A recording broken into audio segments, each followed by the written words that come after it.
Quand je voulais une boîte de Doliprane, j'appelais un taxi moto.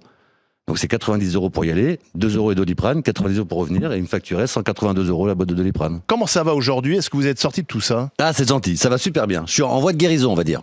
C'est-à-dire D'ailleurs, j'aimerais bien écrire la suite un jour, parce que si jamais celui-là marche, mais parce que c'est très compliqué de s'arrêter, mais il y a tout l'après. Vous gérez l'inertie du bateau, quoi. C'est-à-dire que on y va tout doucement. Aujourd'hui, j'ai plus d'anxiolytique, plus qu'un antidépresseur, j'ai plus d'anxiolytique. Voilà, j'ai une vie qui est assez bien réglée. Je fais du sport, je me couche tôt, je travaille. Je suis dans la phase où il faut que je fasse attention. C'est-à-dire que je ne me provoque pas. Voilà, je sors pas, je fais attention avec qui je sors, je me renseigne à chaque fois si je vais quelque part. Est-ce qu'il y a de la drogue, est-ce qu'il y a de l'alcool, est-ce qu'il y a machin. C'est un métier de se soigner. Hein. C'est un métier de se soigner. Vous avez été accro à la cocaïne ? Ouais, et au GHB. Et au GHB. Alors expliquez le GHB à mon avis qu'on connaît un peu Le GHB, moins. c'est une drogue, encore une fois, assez moderne. Malheureusement, il y a quasiment une nouvelle drogue qui sort tous les 3 ans. Les dealers s'adaptent énormément aux jeunes, à leur portefeuille. Ils font de la drogue de synthèse. Vous le savez, la 3MC, c'est une cocaïne de synthèse. Comme ça coûte trop cher la cocaïne, on fait la même, qu'on reproduit de manière synthétique, et c'est pire, c'est encore plus dangereux. Et ça vaut 10 ou 15 € pour les jeunes plutôt que 70 € le gramme. Voilà. Et le GHB, c'est un petit liquide qui, à l'origine, comme toujours, a été détourné. Exactement. C'était un décapant très très fort qu'on pouvait mettre dans des Karcher, des machins, pour enlever la rouille sur les jantes, tout ça. C'était un décapant très très fort. Et maintenant, on le noie un peu dans de l'eau et on boit ça. Et ça donne un effet, pendant 1 heure, un effet euphorique de chaleur incroyable. Comment vous avez basculé dedans ? Tout simplement À quelle occasion ? C'est bien, pour vous dire que quand je vous dis que ça se démocratise, c'est que tout simplement, un soir, tout seul, après avoir quitté mon copain et mon boulot, petite dépression qui y arrivait quand même, mais un soir, j'ai été chez des gens qui m'ont proposé de venir pour m'amuser. J'étais célibataire, j'ai dit pourquoi pas, ça fait longtemps. C'était un couple de médecins. Il y avait un urgentiste et un anesthésiste. Donc, il veut dire qu'ils avaient toute la panoplie. Et quand ils ont commencé à me dire, t'as déjà essayé le GHB ? Jamais. Mais c'est formidable pour le sexe. C'est que pour le sexe. Bon, moi, je veux que pour le sexe. C'était des médecins qui proposaient. Si c'est des médecins, c'est pas mauvais. Tu vois ? Et donc voilà, j'ai fait une nuit sous ce produit qui est pour le incroyable. sexe, pourquoi ? Parce que ça permet, on en a beaucoup parlé avec l'affaire Pierre Palmade, c'est ce qu'on appelle les soirées chemsex, ça permet de tenir toute une nuit et d'être performant, quoi. Exactement, ces soirées chemsex maintenant c'est des laboratoires chimiques, c'est-à-dire que vous prenez effectivement en général de la 3MC ou de la cocaïne qui vous permet de garder, aujourd'hui j'ai vu j'ai reçu chez moi quelqu'un qui n'avait pas dormi depuis 5 jours et 5 nuits. Ah oui. Inutile de vous dire qu'il a fini chez les pompiers. En tout cas, 3 nuits, c'est un gros classique aujourd'hui des jeunes. Voilà. Donc vous avez de la 3 ou de la cocaïne pour maintenir, ou des amphétamines, le corps éveillé, et le GHB ou d'autres produits, de la tina, il y a plein de choses qui vous donnent un effet super agréable. Donc les deux se marient bien. Voilà. Mais ouais, je vous écoute et ce qui me terrifie, c'est la perte totale de prendre soin de soi. C'est-à-dire qu'on a totalement oublié dans cette société que prendre soin de soi, c'était d'abord une responsabilité individuelle, mais que ça commence comme ça. Quand on prend soin de soi, moi je fais partie aussi des générations à l'époque où il y avait énormément de drogue. Et moi j'ai un souvenir particulier, je devais avoir 17 ans, 18 ans. Et j'étais au café. À l'époque, le café, c'était l'endroit où on se retrouvait tous entre les cours. Et il y a un mec qui devait avoir 4-5 ans de plus que moi. Il me dit, je dois appeler une fille. Mais comme ses parents sont assez durs, il faut que ce soit une fille qui appelle. Et je descends, à l'époque, il y avait des cabines téléphoniques. Et je descends dans la cabine téléphonique avec lui. Et il ferme la porte et il me dit, est-ce que tu peux me tenir le garrot ? Ah oui. Et donc, il allait se faire un shoot, en fait. Et évidemment, j'étais jeune, je ne pouvais pas sortir, etc. Et donc, je ne regardais pas, parce que moi, c'est des trucs qui me terrifient. Et quand il a fini, il me dit, lève ta manche à ton tour. Ah. Et en fait, il était parti pour que moi aussi, je me pique. Et moi, j'ai eu peur. Et en fait, ce qui m'est venu à l'idée, c'est que je n'ai pas envie d'être malade. Voilà. C'est un très bon raisonnement. Voilà. Mais ça, je retiens ce que dit Zora, c'est-à-dire que faire attention à soi-même, c'est-à-dire que vous étiez dans un état à l'époque psychologique, ça comptait plus en fait. Ce qui est très important à dire, parce que je sais que l'émission, il faut aller vite, et ce qui est très important à dire, c'est qu'effectivement... On a le temps ici, justement. Effectivement, madame, c'est que là où on pense plus à notre santé, c'est parce que les gens ne nous en parlent plus. Moi, j'ai voulu montrer un livre très dur, mais juste pour dire aux gens, si vous voulez vous droguer, allez-y, je suis pas votre mère, je suis pas votre père, mais vous pourrez pas dire, je ne savais pas. Voilà. Puisque quand vous allez vous droguer, il va vous arriver ça. Et peu importe qui vous êtes, hein, riche, pas riche, Oui, animateur, ça n'a rien à intelligent, voir. le chemin est le même pour tout le monde. Alcool, TMC, tout ce que vous voulez, c'est le chemin, c'est le même. La drogue est trop puissante. Donc ce chemin-là, ce qui va vous arriver, c'est ça. Et c'est vrai que très souvent, aujourd'hui, quand on parle de narcotrafic, les hommes politiques vous parlent du marché noir, de l'argent, du Venezuela, mais on s'en fout de ça quand on est malade. Il faut parler des gens. Mathieu. Il faut leur dire aux gens ce qui va vous arriver. Ce qui va vous arriver, c'est qu'il n'y a pas d'alternative. La cocaïne, ces drogues-là, c'est l'abstinence ou la mort. On l'a encore vu avec Loana, c'est ça. Et on cache le quotidien aux gens. Ce que vous avez vu là, ce que vous allez lire, c'est la vraie vérité. Vous avez envie d'avoir là-dedans les nausées, le nez blindé, vous saignez, vous les maladies encourues. Oui, mais en même temps, j'ai failli finir en prison. Oui, alors on va y revenir, mais en même temps, tout le danger de la chose, c'est que c'est lié aussi, vous l'avez dit vous-même, à la soirée, à la fête, au sexe. On est désinhibé. Voilà, ça procure aussi du plaisir. Évidemment, mais ce qu'il faut savoir, c'est, je pense qu'il faut apprendre à se connaître un petit peu, et il faut savoir que ça touche pas tout le monde de la même manière. Si effectivement, vous savez, ce truc-là, c'est un peu Madame Irma quand vous allez dans une caravane et que vous faites tirer les cartes. Quand vous n'êtes pas bien dans votre vie et tout ça, vous vous faites un peu avoir. Oui, effectivement, déjà la drogue, n'y touchez jamais, mais n'y touchez jamais si vous n'allez pas bien. Il faut rappeler que peut-être que cette interpellation par la police, c'était en juillet 2024, a sauvé votre peau. Oui, elle a sauvé ma peau. Paradoxalement, la police a fait son travail correctement, parce que franchement, voilà, ils m'ont arrêté. Rappelez les conditions. J'étais chez moi et j'avais effectivement commandé auprès d'un dealer habituel. Au début, vous prenez beaucoup de... Faites attention, puis après, comme ça marche, faites moins attention. Donc il est arrivé, il y avait une heure fixe, et moi, chez moi, il y avait une caméra en bas de l'immeuble, et donc il a sonné. J'ai vu sa tête, je l'ai fait monter, et en fait, la police l'avait déjà arrêté dans la rue, lui a mis sa tête devant la caméra. Hop, ils l'ont baissé, ils sont passés sous la caméra, ils sont montés.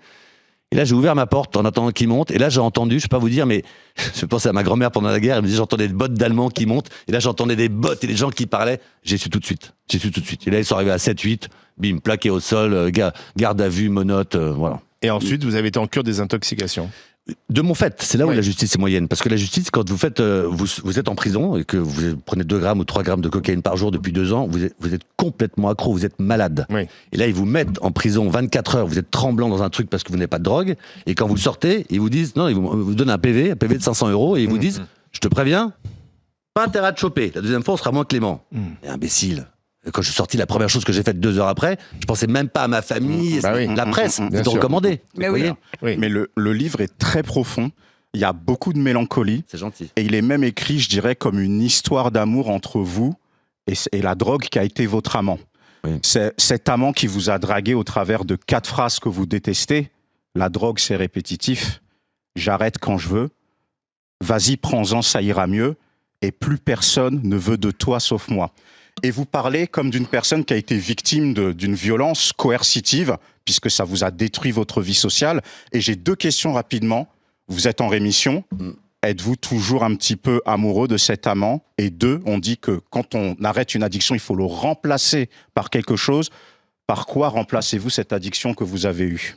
Déjà, là où c'est très, très bien vu, c'est qu'effectivement, c'est totalement ce qu'on appelle une histoire de maltraitance. Voilà, ça existe aussi chez les hommes. Comme une violence conjugale. Comme si j'avais vécu avec quelqu'un qui m'a maltraité. C'est ça, la drogue. C'est vraiment horrible. Et effectivement, pour vous répondre, oui, aujourd'hui... Êtes-vous toujours amoureux de cet amant? Et c'est une lutte. Remplacer cette addiction par quoi? Il faut justement ne pas faire de report, parce que le cerveau est mal foutu. Si vous arrêtez la drogue, il va essayer de chercher du sucre. J'ai eu des crises de sucre, il va chercher de l'alcool, des cigarettes. Vous avez pris des somnifères aussi à un moment donné. Des somnifères. Là, je prends plus d'anxiolytiques, mais j'ai encore des somnifères. Mais le cerveau veut toujours une récompense. Donc le sport, ça vous aide aujourd'hui? Le sport, j'en fais beaucoup, absolument. Il faut essayer de leurrer son cerveau avec des récompenses. Le travail aussi, bien sûr, parce que votre dépression est liée aussi au fait que vous aviez perdu votre job. Donc, le job, et puis la solitude. Ouais. Est-ce que vous vous rendez compte que ce que je vous dis est vrai? Pendant 2 ans, j'ai calculé, pendant 2 ans, je suis sorti 2 fois de chez moi. Seulement 2 fois de chez moi. Donc j'ai vécu 700, je sais pas combien de jours, dans mon appartement. Ah bon? Ouais. Et pourquoi vous n'ayez plus sorti? Parce que j'étais devenu complètement parano, agressif. C'est-à-dire que j'allais à la pharmacie, par exemple, et je disais une boîte de Doliprane, et elle me disait autre chose. Je disais pourquoi? Je sais pas, monsieur. C'est quoi le problème? Je sais pas. Une fois, il y a une fille qui est rentrée dans une pharmacie, je vous promets que c'est vrai, il y a une femme qui est rentrée dans une pharmacie, et elle m'est passée devant. Bon, jusque-là. Et je dis, madame, vous êtes passée devant? Oui, je suis pressé, monsieur. Je dis, la pharmacienne, c'est une honte. Vous lui laissez tomber. Non, je pars dans la rue, je la chope, je lui cours après, Je l'insulte, je la traite de pute et tout. Il y a un monsieur qui arrive, qui essaie de s'en mêler pour nous séparer. Non, mais je me dis, rentre chez toi, tu deviens fou, mais fou. Je devenais parano, agressif, pour me protéger et protéger les autres. Donc je ne faisais, j'avais de l'argent que j'ai perdu, mais je faisais exactement, j'appelais que des gens qui venaient me donner des courses. Je rappelle, mais c'est vrai que quand je voulais une boîte de Doliprane, j'appelais un taxi moto. Donc c'est 90 € pour y aller, 2 € et Doliprane, 90 € pour revenir, et il me facturait 182 € la boîte de Doliprane. Voilà. Question un peu perso. Vous écrivez qu'à 30 ans, on vous promet mondes et merveilles. Vous êtes jeune, beau, on vous promet un destin à la Alain Delon, j'ai presque envie de dire. Dans votre chemin, justement, dans cette violence conjugale avec la drogue, question un peu personnelle, la perte de votre maman. Bien sûr, la perte de maman. À l'âge de 9 ans. Mais j'aime pas trop dire ça parce que dans chaque famille, il y a un drame. Et donc je vais pas dire aux gens, moi j'ai eu un drame, donc je suis tombé dedans. Parce que ça touche tout le monde. J'ai eu chez moi dans mon appartement des flics, des ministres, des ouvriers, tout.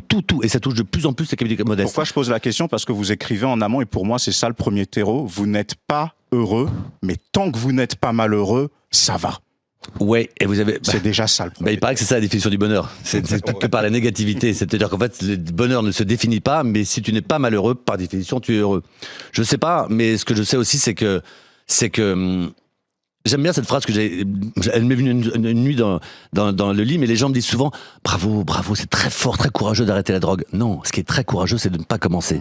Parce que tous autour de la table ici, vous avez tous un moment dans votre vie, il y a un petit burn-out, une séparation, vous allez mal, et je vous promets, un rail de cocaïne, toute l'anxiété s'en va.